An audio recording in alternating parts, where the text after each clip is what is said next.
தமிழ் சட்ட நேயர்கள் அனைவருக்கும் வணக்கம். இது வரைக்கும் எங்கள் சேனலை சப்ஸ்கிரைப் பண்ணலைன்னா மறக்காமல் சப்ஸ்கிரைப் பண்ணிக்கோங்க. அப்போ தான் நாங்கள் தினம் போடுற பதிவு உங்களை வந்து அடையும். இன்றைக்கி வீடியோக்குள்ள போகலாம் வாங்க.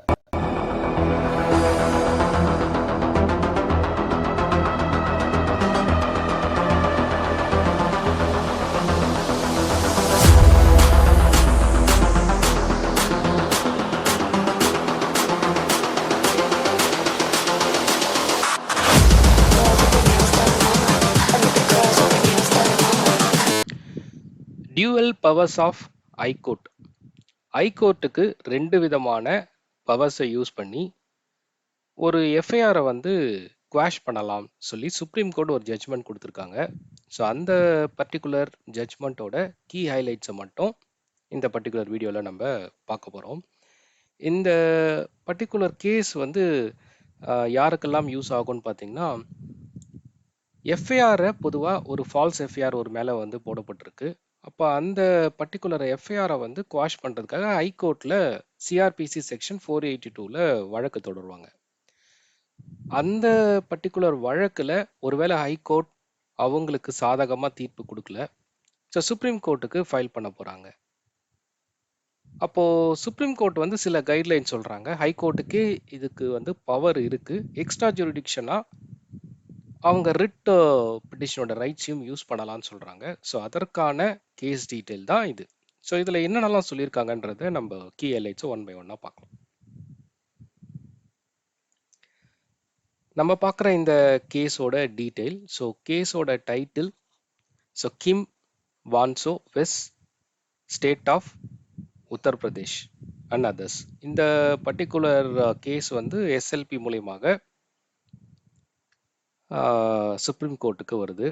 ஸோ ஜஸ்டிஸ் சிடி ரவிக்குமார் அவர்கள், ஜஸ்டிஸ் சஞ்சய் குமார் அவர்கள் இந்த பர்டிகுலர் கேஸை வந்து கைட்லைன்ஸ் கொடுத்துருக்காங்க. இந்த கேஸோட இன்சிடெண்ட் வந்து பார்த்தீங்கன்னா, எஃப்ஐஆர் ஃபைல் பண்ணப்பட்டிருக்கு. எதற்காகனா கிட்டத்தட்ட 9 கோடி ரூபாய் இந்த பர்டிகுலர் கான்ட்ராக்டர் கொடுக்கல, ஸோ மோசடியில் ஈடுபட்டிருக்காங்கன்னு சொல்லி மல்டிபிள் ஐபிசி செக்ஷன்ஸ் வந்து ரைஸ் பண்ணுறாங்க. இதில் எஃப்ஐஆர் போடப்பட்ட நபர் இவர் தான். ஸோ இவர் மேலே தான் இந்த எஃப்ஐஆர் வந்து போடப்பட்டிருக்கு, கிம் மேலே.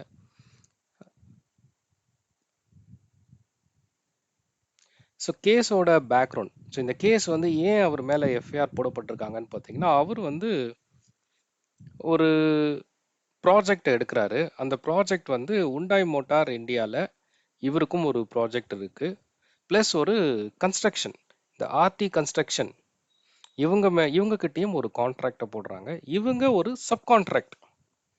அந்த பர்டிகுலர் கிம்ன்றவரும் இந்த ப்ராஜெக்டுக்காக ஒரு சப்கான்ட்ராக்ட் எடுக்கிறாங்க. அவங்க தான் இந்த ஆர்டி கன்ஸ்ட்ரக்ஷன். இந்த பர்டிகுலர் சப்கான்ட்ராக்ட் எடுக்கும்போது சில கொடுக்கல் வாங்கலுக்கான அக்ரிமெண்ட் வந்து போடப்பட்டிருக்கும். பட் அந்த அக்ரிமெண்ட்டை வந்து வயலேட் பண்ணியிருக்காரு கிம். அண்ட் தென் இதற்கு சம்மந்தப்பட்ட மெட்டீரியல் காஸ்ட் 9 crores rupees வந்து அந்த கிம் வந்து ப்ரொவைட் பண்ணலை அப்படின்றதுக்காக அவர்கிட்ட வந்து இவங்க நிறைய முறை வந்து கேட்குறாங்க. ஸோ ஃபார்மாலிட்டிஸை ஃபாலோ பண்ணுறாங்க. எப்பவுமே ஒரு நபர் வந்து தெரிலனா அவங்களுக்கு நோட்டீஸ் இஷ்யூ பண்ணுவாங்க. முதல்ல வந்து கேட்பாங்க, செகண்ட் நோட்டீஸ், செகண்ட் அதுக்கு அடுத்தது வந்து அவங்க லீகல் ஃபார்மாலிட்டிஸை ஸ்டார்ட் பண்ணுவாங்க.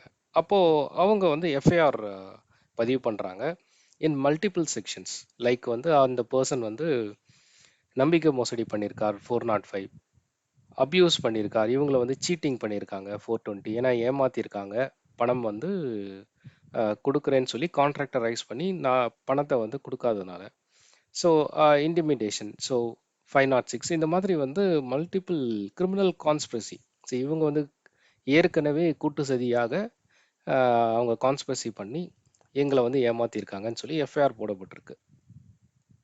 இந்த பர்டிகுலர் எஃப்ஐஆர் வந்து பார்த்தீங்கன்னா பதிவாகி லோக்கல் ட்ரையலில் இருக்குது. அப்போது இந்த கிம் என்ன பண்ணுறாரு, ஹைகோர்ட்டில் வந்து quash petition, so 482 section 482 use பண்ணி சிஆர்பிசி ஹைகோர்ட்டில் ரைஸ் பண்ணுறாரு. ஹைகோர்ட் வந்து இந்த பர்டிகுலர் கேஸை வந்து ரிஜெக்ட் பண்ணுறாங்க.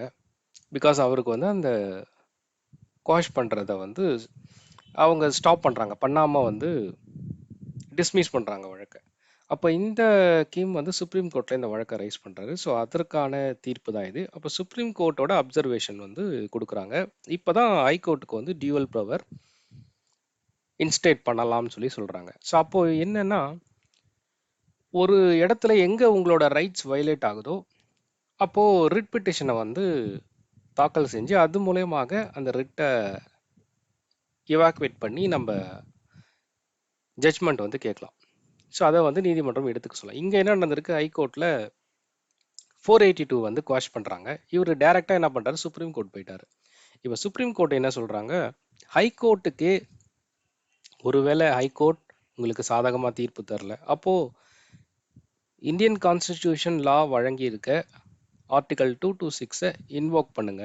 உங்களோட ரிட் பிட்டிஷனை ஃபைல் பண்ணி எதற்காக குவாஷ் பண்ணியிருக்கீங்க, அப்போது உங்கள் சைடில் நீங்கள் தரமான எவிடன்ஸ் இருக்குது, அதை வைத்து நீங்கள் தாராளமாக அதை கேட்க முடியும்னு சொன்னால் அப்போ இன்வோக் பண்ணுங்கள், ஆர்டிகல் 226 இன்வோக் பண்ணுங்கள். So every high court have dual power. So this dual approach ensures prevention of legal misuse and protection of justice. ஒரு இடத்துல லீகல் மிஸ்யூஸ் நடக்குது, ஜஸ்டிஸை வந்து ப்ரொடெக்ஷன் பண்ணணும், அப்போது என்ன பண்ணலாம், ஸோ ப்ரிவென்ஷன் பண்ணணும். So invoke the 226. So dual power approach where High Court itself need to provide the judgment for the prevention of legal misuse and protection of justice. இந்த particular அப்சர்வேஷனை supreme court ஜட்ஜ்மெண்ட்டில் வழங்கியிருக்காங்க. So bench clarify expansion powers of to quash unwarranted criminal cases. So வேறெவர் இந்த criminal cases இருக்குது, ஒரு 482 போய் அந்த 482ல உங்கள் சைடு நியாயம் இருந்து வேலிடாக இருந்து அது குவாஷ் பண்ணப்பட்டா அப்போது இதை நிறைய பேர் வந்து பண்ணியிருக்க மாட்டாங்க. ஏன்னா ஒன்ஸ் 482 கேன்சல் ஆயிடுச்சுன்னா அதை வந்து இன்வோக் பண்ண முடியாது, நேராக சுப்ரீம் கோர்ட்டுக்கு வந்து இதை கொண்டு போவாங்க. இப்போ சுப்ரீம் கோர்ட் என்ன சொல்கிறாங்க, ஹை கோர்ட்டில் இதை முடிங்க under article 226 of constitution India. So at last the conclusion judge வந்து என்ன ஹைலைட் பண்ணியிருக்காங்க இந்த பர்டிகுலர் ஜட்ஜ்மெண்ட்டில் வந்து பார்த்தீங்கன்னா, high court authority to protect against frivolous cases using constitutional and procedural provisions. So dual power activate பண்ணலாம்.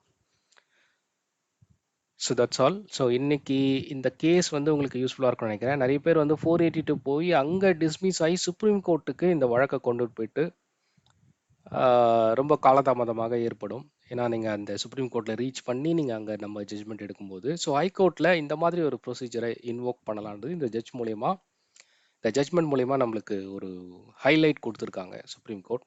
So thank you. அடுத்த video சந்திப்போம். நன்றி, வணக்கம்.